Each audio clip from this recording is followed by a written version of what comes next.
Hey hello welcome to chemistry. कैसे हैं आप? So this is one shot revision video जहाँ पे अब हम मोल कॉन्सेप्ट के बारे में डिस्कस करना स्टार्ट करेंगे। ये पहला चैप्टर है।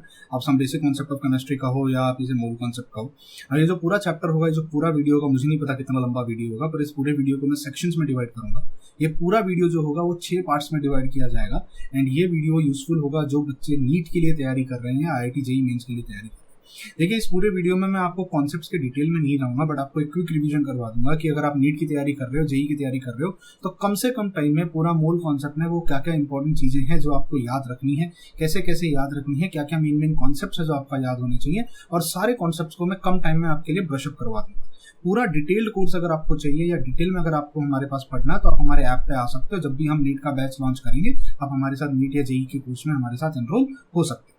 ना मोल कॉन्सेप्ट पहला चैप्टर होता है जो कि पढ़ाया जाता है 11th स्टैंडर्ड का, और सबसे ज्यादा क्वेश्चन इसमें से पूछे जाते हैं, काफी अच्छे क्वेश्चन इसमें से पूछे जाते हैं। और ये जो पूरा चैप्टर है ये पूरे केमिस्ट्री का बेसिक या बैकबोन बनता है। यानी अगर आपको मोल कॉन्सेप्ट अच्छे से आता है, आपको सॉल्यूशंस एंड क्वालिटेटिव आएगा, आयनिक इक्विलिब्रियम अच्छे से आएगा, इलेक्ट्रोकेमिस्ट्री आएगा, रेडॉक्स आएगा, स्टोइकियोमेट्री आएगा, या जितना भी फिजिकल केमिस्ट्री पढ़ते हो आप, या जितनी भी इनऑर्गेनिक केमिस्ट्री पढ़ते हो, सब कुछ मोल कॉन्सेप्ट पे कहीं ना कहीं डिपेंडेंट होती है, इनडायरेक्टली या डायरेक्टली। अब पूरे चैप्टर को अगर आप देखो तो आप 6 पार्ट्स में इसको डिवाइड कर सकते हो। ये 6 पार्ट्स आपके सामने, और मैं वीडियोस भी इन 6 पार्ट्स में बनाऊंगा। आपको मैं टाइमलाइन दे दूंगा वीडियो में, आप जहां पर भी जाओगे आप वहां पे जाके इसको आप जो भी पार्ट देखना चाहोगे आप देख सकते हो। पार्ट 1 जो होगा वो बेसिक है, बहुत इंट्रोडक्शन है। पार्ट 1 में से उतने क्वेश्चंस आते नहीं है अगर मैं कॉम्पिटिटिव एग्जाम या एंट्रेंस की बात करूं, क्योंकि पार्ट 1 जो है वो 10 से जो बच्चा 11th स्टैंडर्ड में आता है उसके लिए ब्रिजिंग का काम करता है। मैटर क्या होता है, क्लासिफिकेशन ऑफ मैटर क्या होता है, इसमें से मैक्सिमम चीजें आप फिजिक्स में पढ़ते हो, जैसे डिराइव यूनिट्स के बारे में, सब्सिडियरी यूनिट्स के बारे में, weight, mass, measurement, scientific notation, multiplication, division कैसे किया जाता है, एडिशन सब्सट्रैक्शन का अगर आपको कोई क्वेश्चन पूछें तो उसको कैसे करते हैं साइंटिफिक वे में, ठीक है। उसके बाद में एक्यूरेसी, प्रिसीजन क्या होता है, सिग्निफिकेंट फिगर्स क्या होते हैं, राउंडिंग ऑफ कैसे किया जाता है, डायमेंशनल एनालिसिस क्या होता है। डायमेंशनल एनालिसिस में इस वीडियो में नहीं डिस्कस करूंगा, क्योंकि ये सारी चीजें जो पार्ट 1 का जो चीज है ये सब ऑलरेडी आप कहीं ना कहीं फिजिक्स में पढ़ चुके होते हो। तो अगर आप पार्ट 1 देखना चाहते हो तो आप देख सकते हो, वरना आप डायरेक्ट पार्ट 2 पे स्किप कर सकते हो। टाइमलाइन आपको दिखेगी, टाइमलाइन पे आप जाके चेक कर सकते हो आपको क्या देखना है, कहां से देखना है। आप पार्ट 2 देखना चाहते हो, पार्ट 3 देखना चाहते हो, क्योंकि ये बहुत लंबा वीडियो होगा, बहुत बड़ा वीडियो होगा, तो इसमें हर किसी स्टूडेंट को जो पढ़ना होगा आप अपने हिसाब से उसको पढ़ सकते हो, ठीक है ना। पार्ट 1 से स्टार्ट करते हैं। हमारा पार्ट 1 जो होगा जनरल क्लासिफिकेशन है, प्रॉपर्टीज के बारे में है, यूनिट्स एंड मेजरमेंट के बारे में। देखिए, सबसे पहले स्टार्ट करते हैं मैटर के बारे में। आप सबने पढ़ा है मैटर का क्लासिफिकेशन कैसे किया जाता है। मैटर को फिजिकल प्रॉपर्टीज पे क्लासिफाई किया जा सकता है, केमिकल प्रॉपर्टीज पे। फिजिकल प्रॉपर्टीज पे matter can be solid, liquid या गैसियस फॉर्म में पाया जाता है। अब सॉलिड, लिक्विड, गैसियस फॉर्म में वो किस पे डिपेंड करता है, यहाँ पर आपको पढ़ना होगा इंटरमॉलिक्यूलर फोर्सेस के बारे में। किसके बारे में? इंटरमॉलिक्यूलर फोर्सेस के बारे में। देखिए, आप अगर ये वीडियो देख रहे हो तो मेरा स्पीड बोलने का बहुत ज्यादा होता है, क्योंकि मैं यूजुअली जब भी मैं वन शॉट वीडियोस बनाता हूँ या क्विक रिवीजन वीडियोस बनाता हूँ तो मैं बहुत फटाफट बोलता हूँ। मैं ये अजम्पशन लेके बोलता हूँ कि मेरा बच्चा जो मुझे यहाँ पढ़ने आया उसको ऑलरेडी बहुत सारी चीजें पता होती हैं और वो यहाँ पे सिर्फ एक रिवीजन करने के लिए आया। तो अगर मेरी स्पीड बहुत ज्यादा है तो आप मुझे स्लो कर सकते हो। यूट्यूब में ये ऑप्शन होता है, आप स्पीड को 0.8 0.5 पे कर सकते हो। अगर आपको मेरी स्पीड स्लो लग रही है तो आप स्पीड को इवन बढ़ा भी सकते हो, 1.5 की स्पीड पे भी आप देख सकते हो, ठीक है। मैं बहुत स्पीड में जाने वाला हूँ। आपको नोट्स वगैरह सब मिल जाएंगे, जो पूरी PDF है वो मैं टेलीग्राम पे शेयर कर दूंगा। अगर आप मेरे ऐप पर हो, केमिस्ट्री एनरोल का हमारा जो ऐप है, अगर आप किसी कोर्स में हमारे साथ जुड़े हुए हो तो इवन मैं आपको ये कोर्स में भी प्रोवाइड करा दूंगा। तो आपको नोट्स बनाने की अच्छा जरूरत नहीं है, आप पॉज मत लीजिएगा नोट्स बनाने के लिए। आप नोट्स को बाद में आप PDF से बाद में आराम से बैठ के लिख सकते हो। आप फिलहाल पूरे वीडियो का मजा लो। आपको जहां जिस कॉन्सेप्ट पे डाउट है, जिस कॉन्सेप्ट का ब्रशअप आपको चाहिए, आप वो कॉन्सेप्ट को आराम से सुनो, ठीक है। तो फिजिकल क्लासिफिकेशन कहाँ पे आता है? फिजिकल क्लासिफिकेशन यानी कोई सब्सटेंस सॉलिड होगा, लिक्विड होगा या गैसेस होगा, वो इंटरमॉलिक्यूलर फोर्सेस पे डिपेंड करता है। इंटरमॉलिक्यूलर फोर्सेस के बारे में आप गैसियस स्टेट में बहुत डिटेल से पढ़ोगे। गैसियस स्टेट का जो टॉपिक होता है उसमें आप पढ़ोगे वैन डर वाल्स फोर्सेस के बारे में, डाइपोल इंटरेक्शन के बारे में। तो किसी भी सब्सटेंस का physical property intermolecular forces decide करती है। फिर आते हैं केमिकल क्लासिफिकेशन पे ना। केमिकल क्लासिफिकेशन में आपका सब्सटेंस या तो प्योर सब्सटेंस हो सकता है या तो वो मिक्सचर हो सकता है। अब मैं प्योर सब्सटेंस की बात करूं तो वो एलिमेंट हो सकता है या तो वो एक कंपाउंड हो सकता है। एलिमेंट का मतलब क्या होता है? एक ही टाइप का एटम होना चाहिए। अब वो एलिमेंट भी 2 फॉर्म में पाए जाते हैं। हो सकता है आपका जो एलिमेंट हो वो एटॉमिक फॉर्म में भी पाया जा सकता है और आपका एलिमेंट मॉलिक्यूलर फॉर्म में भी पाया जा सकता है। इसका डिटेल हमने डिटेल वीडियो में डिस्कस किया। जैसे फॉर एग्जांपल जितने भी मेटल्स होते हैं वो यूजुअली आप देखोगे वो एटॉमिक फॉर्म में पाए जाते हैं, पर जितने भी नॉन मेटल्स होते हैं, जैसे हाइड्रोजन कभी सिंगल नहीं मिलता, हाइड्रोजन बॉन्ड हाइड्रोजन हमेशा होता है, ऑक्सीजन डबल बॉन्ड ऑक्सीजन होता है, नाइट्रोजन ट्रिपल बॉन्ड नाइट्रोजन होता है, तो ये इसका मॉलिक्यूलर फॉर्म है। अब ये एलिमेंट है, प्योर फॉर्म है, क्योंकि नाइट्रोजन के अलावा कोई दूसरा एटम यहाँ पे नहीं है, ऑक्सीजन के अलावा कोई दूसरा एटम यहाँ पे नहीं है। ये भी इसका प्योर फॉर्म है क्योंकि क्योंकि वहां पे सिर्फ सोडियम प्रेजेंट है, तो इसको हम कहते हैं एलिमेंट।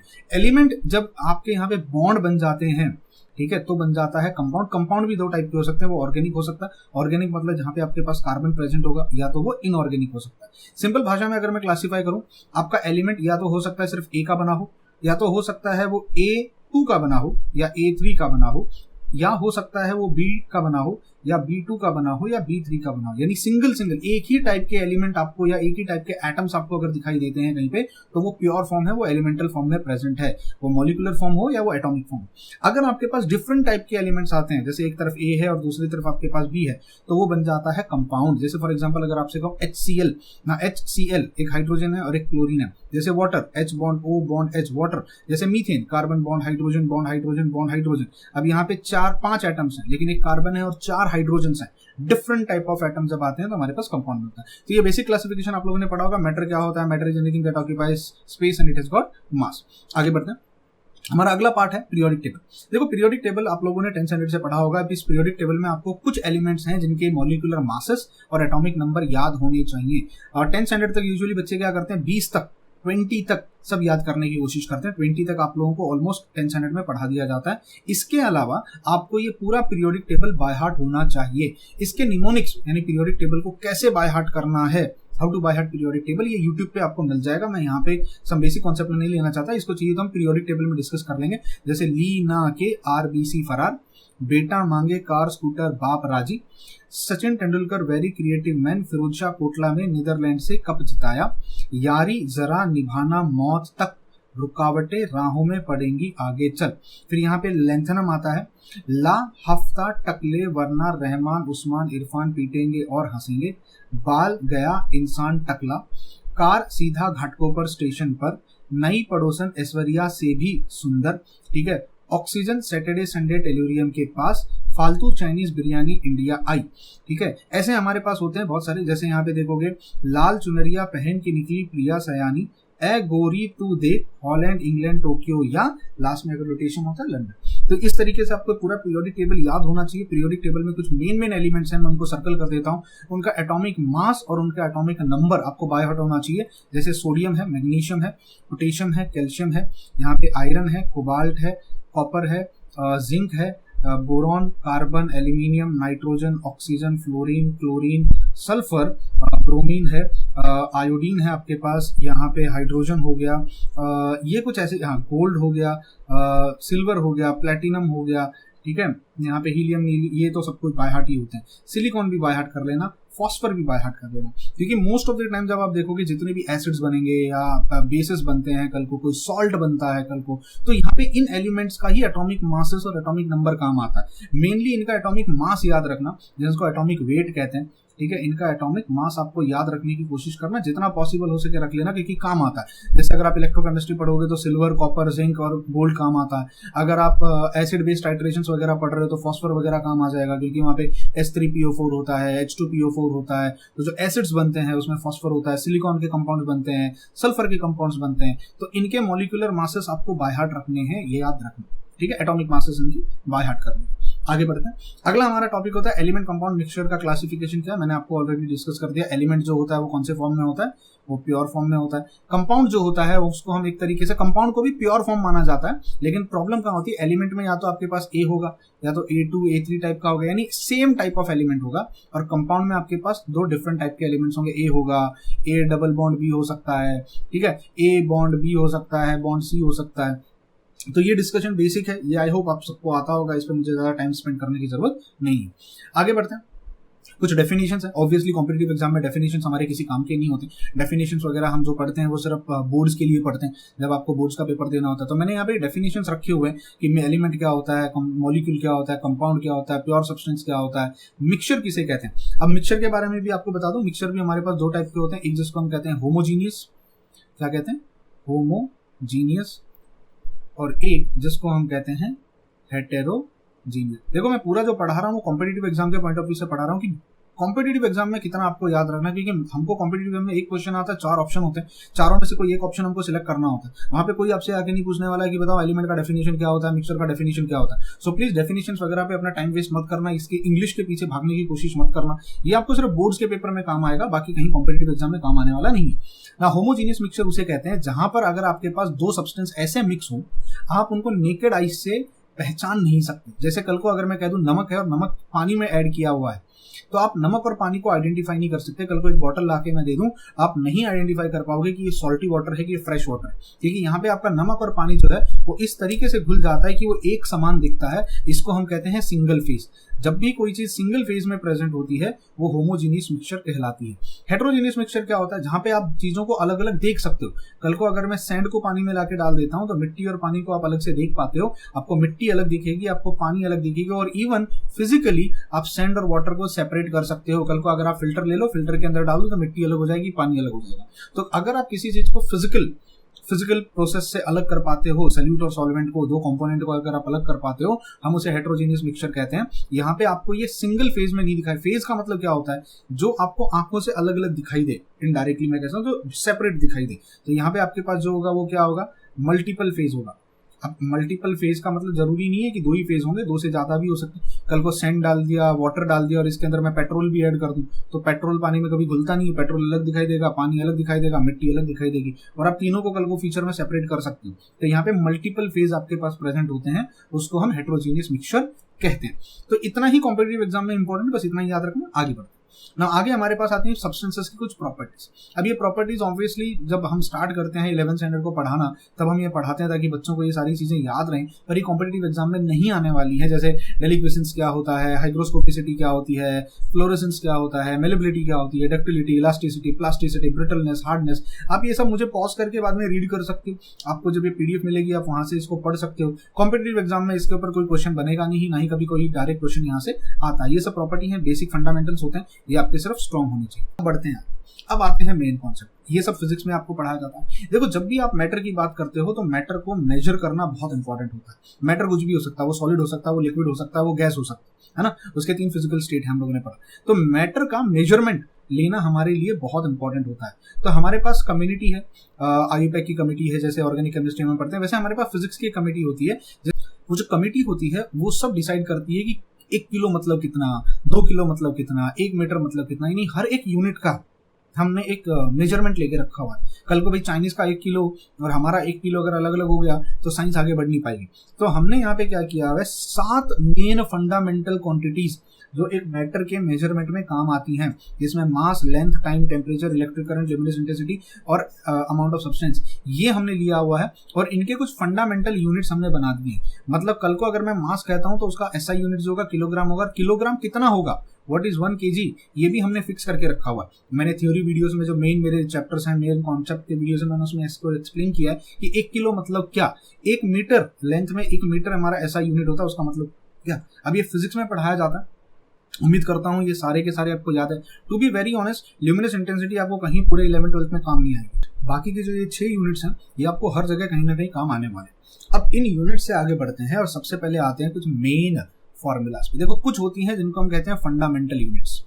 फंडामेंटल यूनिट्स जैसे कि लेंथ, एक कोई डिस्टेंस है, एक पॉइंट से लेकर दूसरे पॉइंट के बीच का डिस्टेंस को हम क्या कहेंगे, उसको हम कहते हैं लेंथ। लेकिन अगर ये लेंथ कल को 4 जगह से मैं मेजर करूं, यहाँ पर भी लेंथ है, यहाँ पर भी लेंथ है, यहाँ पर भी लेंथ है, यहाँ पर भी लेंथ है, तो एक लेंथ यहाँ पर और एक लेंथ यहाँ पर, इसको अगर मैं मल्टीप्लाई कर दूं तो मुझे एक पर्टिकुलर एरिया मिल जाता है। तो जो एरिया होगा वो 2 लेंथ को मल्टीप्लाई करने के बाद मिलता है। तो एरिया फंडामेंटल यूनिट नहीं है, इट्स अ डिराइव्ड यूनिट। हम लेंथ को मल्टीप्लाई करके उस चीज को निकालते हैं। सिमिलरली अगर मैं इसको 3 डायमेंशन में लेके चले जाऊं, इसको मैं 3 डायमेंशन में ले जाऊं, तो ये मुझे वॉल्यूम दे देता है। तो volume will be not a fundamental unit, वो क्या हो जाएगी, एक डिराइव्ड यूनिट हो जाएगी। तो फिजिक्स में आप इन 6 क्वांटिटी, 7 क्वांटिटीज के अलावा बाकी जितनी भी चीजें पढ़ते हो, area, volume, density, speed, acceleration, force, pressure, energy, ये सब डिराइव्ड यूनिट्स हैं। यहाँ पे मैंने आपके क्लियरिटी के लिए कुछ फॉर्मूलेस और उनके एसआई यूनिट्स मैंने यहाँ पे लिखे हुए हैं, मैंने इनको स्नैपशॉट करके लगाया हुआ है। प्लीज अगर आप फर्स्ट टाइम पढ़ रहे हो या आपको ये सारी चीजें नहीं आती है, हमेशा कंफ्यूजन रहता है, आप इनको नोट डाउन करके रख सकते हो, ये बहुत काम आने वाले हैं।